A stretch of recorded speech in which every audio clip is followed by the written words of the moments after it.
Hey, I'm Emma Garlett and welcome to Paint It Blak.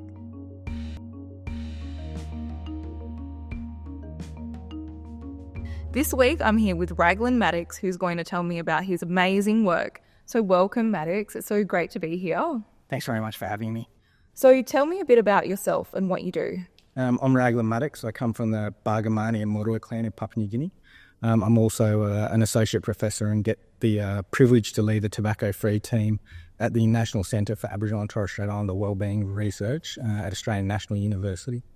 What do I do? I guess we really are governed by an Aboriginal and Torres Strait Islander governance committee called Tithu Thame, and they give us direction on priorities for communities across Australia. And the guidance they've given us is to really look at and understand or better understand community needs around reducing commercial tobacco use and also nicotine use, so things like vaping and these novel products that are popping up into communities, and communities are really grappling with the impact of those things, particularly around mental health, wellbeing and other challenges. Why is that work important? Tobacco use and nicotine addiction is actually incredibly complicated, and it's intertwined with the impacts of colonisation. So we know about the detrimental impacts of racism and colonisation on Indigenous peoples, including Aboriginal and Torres Strait Islander people.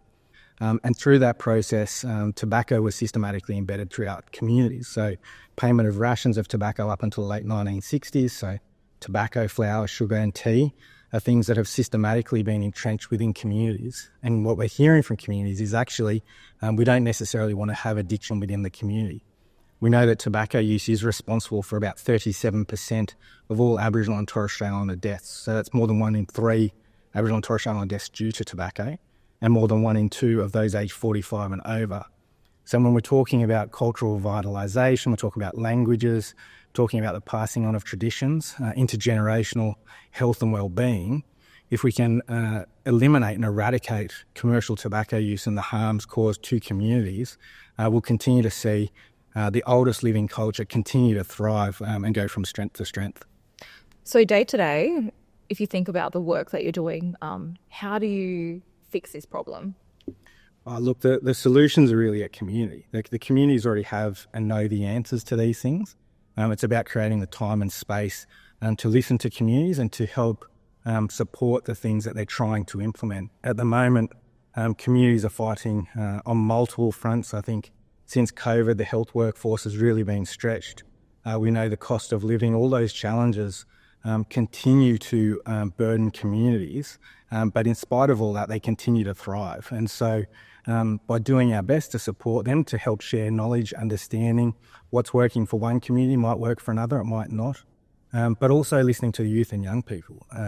They've told us time and time again that they want to be the nicotine-free generation, and if we listen to them and help support them and nurture them, and continue to see cultures thrive, we will see a healthy, prosperous community, and we'll see a healthy, better Australia as a result.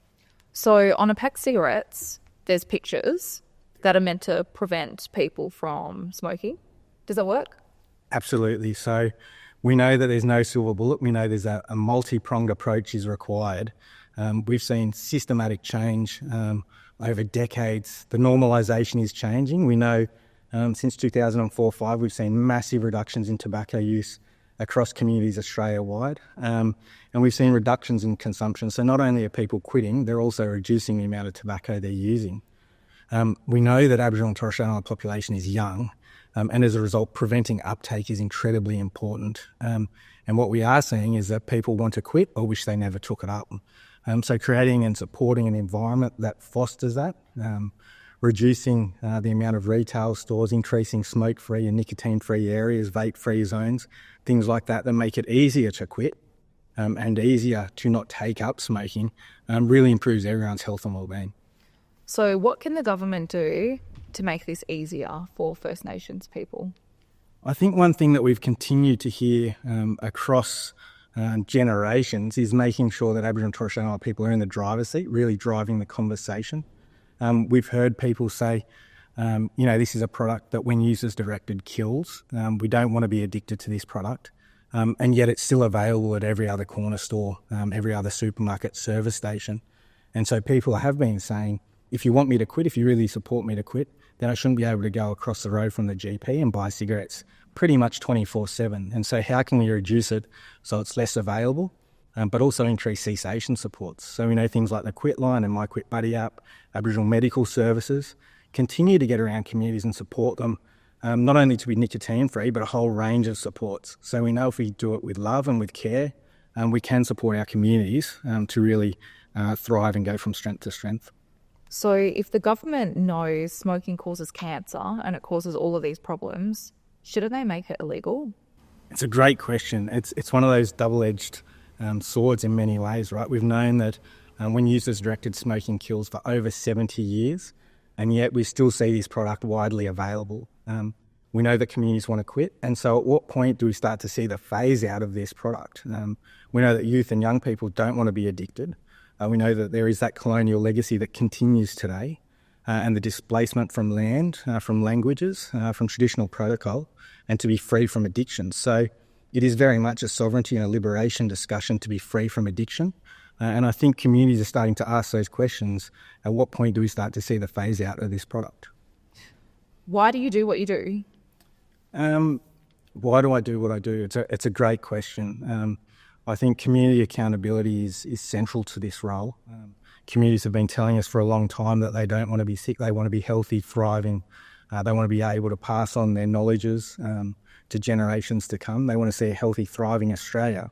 And so I have a responsibility from listening and hearing the stories from communities across Australia, including across WA and across Perth, that people want to quit. They wish they never took it up, and they want to see their kids and future generations grow up to be healthy, strong, prosperous, speaking language, getting back to traditions that we haven't always seen as possible or haven't always been safe to practice culture in the ways that we can today. And one thing we keep hearing from young people is, this is the time for youth and young people to take that step forward and to really thrive and continue to step up for communities and to celebrate Black excellence, to celebrate Indigenous excellence always. When will smoking become history? Smoking will become history when governments and corporates allow Indigenous people at the table to drive their own agendas, to drive a sovereignty agenda to be free from nicotine addiction. So I think the answer is really up to us. When do we want to push that conversation to make sure that we have a smoke-free, a nicotine-free, a vape-free area?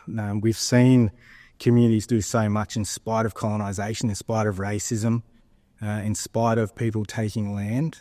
Indigenous people are still here. We still celebrate Indigenous cultures across Australia, across WA, across Perth.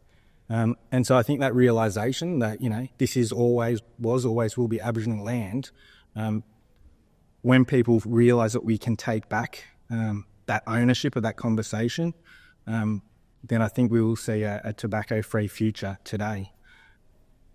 The other thing I was just going to add is we've seen people phase out other products. We've seen asbestos removed, we've seen leaded petrol, leaded paint, we've seen tabletops from Bunnings removed because of health and wellbeing consequences. At the moment, we know 2 out of 3 people who smoke will pass away from smoking. So how do we show them the love and support that we show others to make sure that they have the ability to have a smoke-free and nicotine-free future? What's stopping the government from eliminating smoking? That's a great question. I think the challenge we have is that there are strong multinationals. We know that the conversations from industry are pervasive. We know the normalisation is really challenging. The way the industry markets and sells the product has evolved over time and continues to change. Things like personal choice, freedom of choice, those types of conversations to try and label an addiction as a free choice, as a personal choice, as a human right to smoke, that we know isn't correct. We know that people don't want to be addicted. We know that people want to quit. We know that people wish they never took it up.